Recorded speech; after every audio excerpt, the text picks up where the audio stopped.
What's up everybody, welcome back to my channel. This is it, delivering as promised, the Black Panther Wakanda Forever spoiler talk. If you're interested, let's hop right into it, let's go. Okay, so where do we begin? The movie's 2 hours and 40 minutes, so there's clearly a lot to cover, but if you've already seen my spoiler-free review, I'm not necessarily going to repeat myself. I'm more going to discuss the things I did like, didn't like, and my predictions for the future. So, I guess the best place to start would be the start of the film. The movie opens up with Shuri when she comes through the elevator and she's in her lab. And she's working on developing a heart-shaped herb so that they can develop a cure for her brother, King T'Challa. And it is unclear what exactly is going on with him. It is then we also learn that he passed due to heart failure. And one thing that I didn't particularly appreciate about this narrative, it felt like a very quick way to say he's gone, he's done, we're moving on to the film and Shuri's now the focus. They could have implicated that he may have gone out in battle while defending Wakanda against a great threat that happened in the time skip. However, I do also respect that decision because they do that out of respect for T'Challa. They do that out of respect for Chadwick Boseman.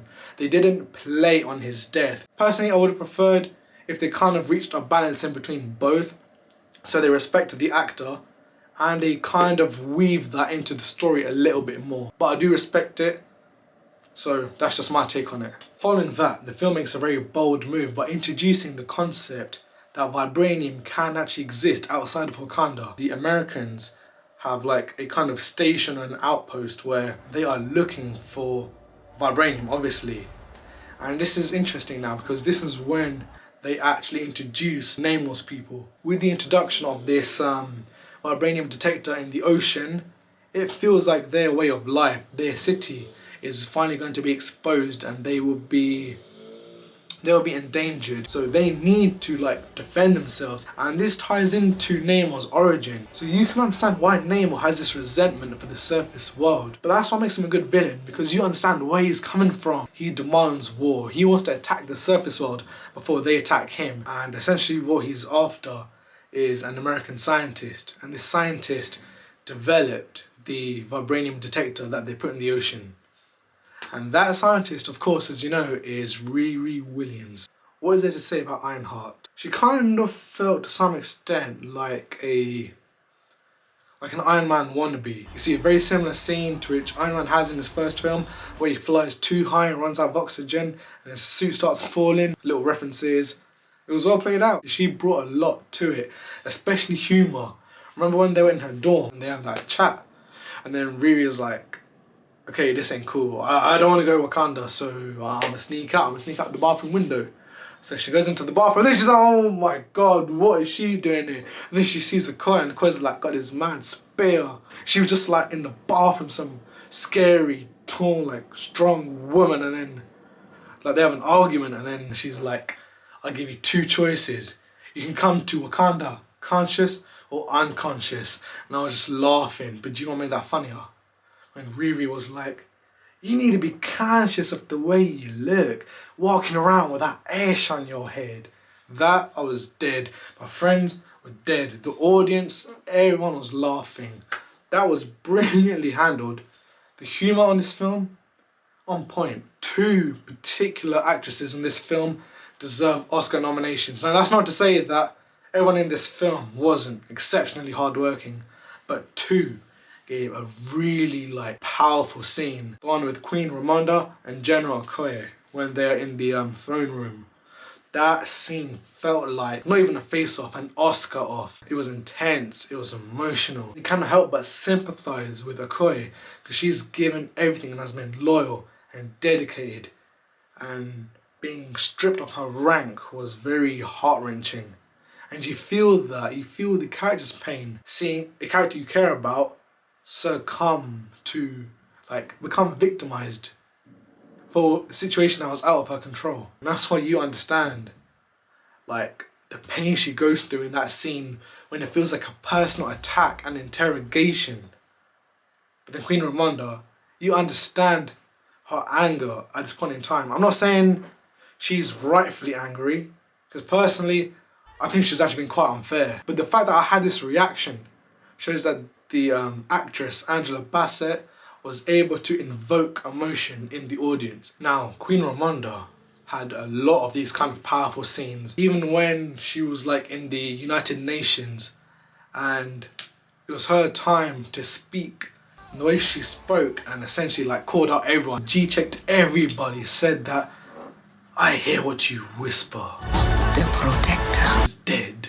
That was like a powerful scene. And when the music kicked in and the Don Ménage walked in through the doors and they brought in the French mercenaries on their knees and said, yeah, if anything like this happens again, like we, the Wakandans, will react with much steeper consequences. And the cinematography, like, there was just shot, was so epic, like the music, the lighting, the flashing lights of the paparazzi. I'm appreciating it now from a film production perspective. It was just a spectacle to look at and I dug it. When we see Nake in this movie, she's like, her introduction is delayed.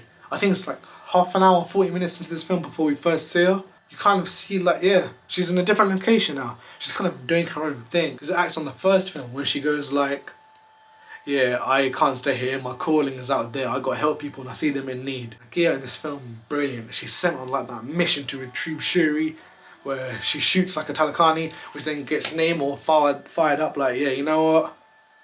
We're taking these Wakandans to war. Which I mean, when they do attack Wakanda, it's pretty devastating.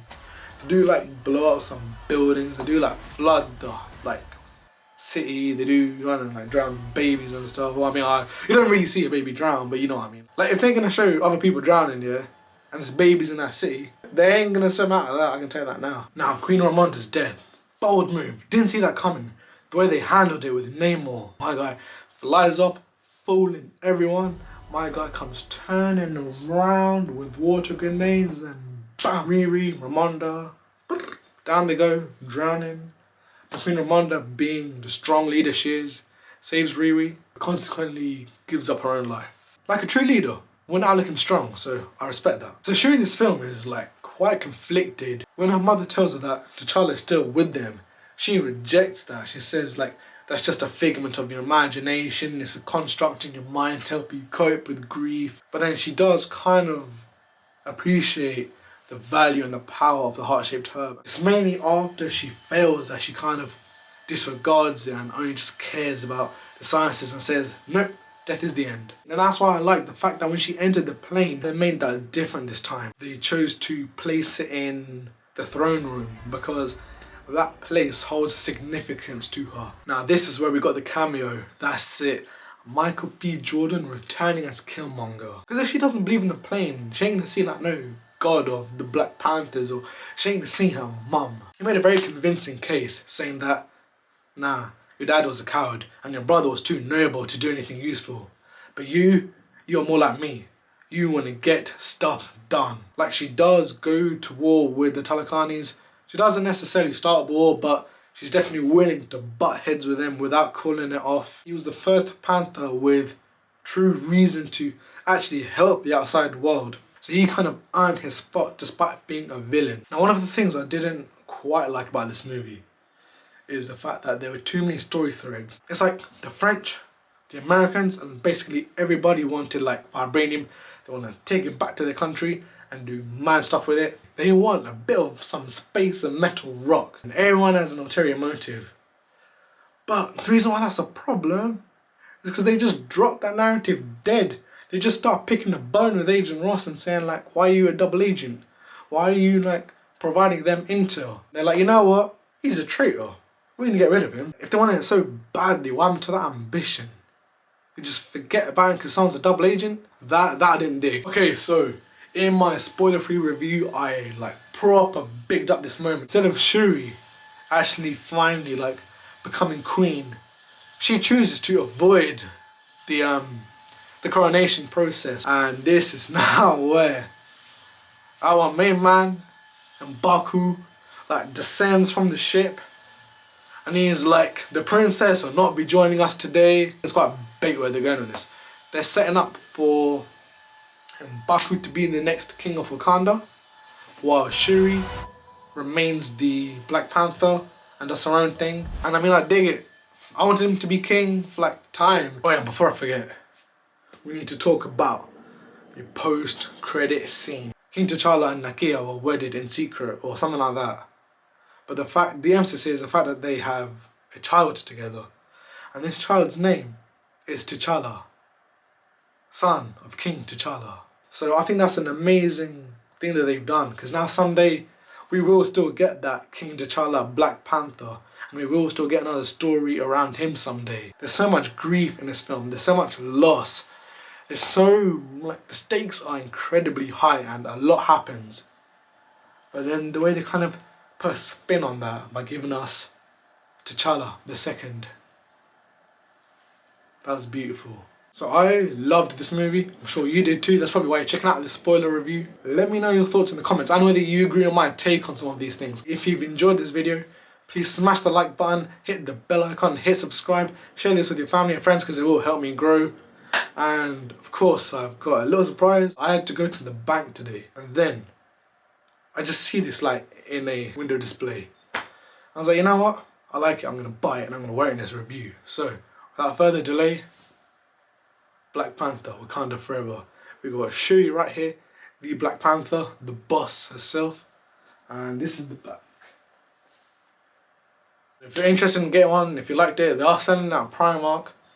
It's only like 10 quid. So I thought, oh hey, £10, you know, Black Panther, Wakanda Forever. I spent more on the tickets.